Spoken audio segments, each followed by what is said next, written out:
Between Two Worlds. Hi, my name is Mars, delivering to you articles from different sources. Before we begin, please like, share and subscribe to this channel. So much for shortcuts.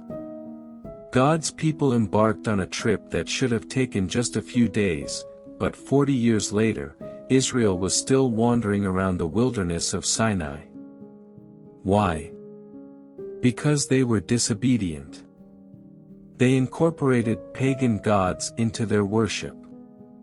They made gods of their own invention. They intermarried. They lost their hearts to other things. Each time they sinned, Moses interceded for them and they renewed their covenant with God, but they abandoned their original sense of calling for a kind of lazy syncretism, drifting further and further into disobedience. Instead of Canaan being their destination, Sinai became their home. They lived between two worlds. They were out of Egypt, but not yet in the promised land. An entire generation was lost during those wandering years, and many on the journey probably never knew why they were traveling at all. Dr. Bruce Wilkinson likens their course to our generations today.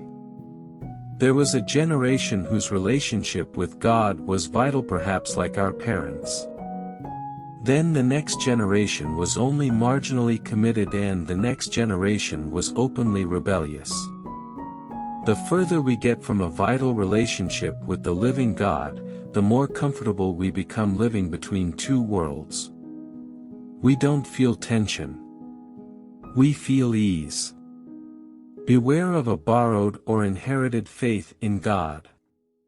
The youngest Israelites of the Exodus never knew that Canaan was their destination. God was present in the cloud, the pillar of fire and the manna, but he was not personal.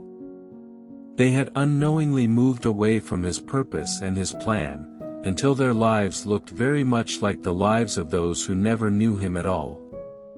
Memory verse. Deuteronomy 30 verse 19. I have set before you life and death, the blessing and curse. So choose life in order that you may live, you and your descendants.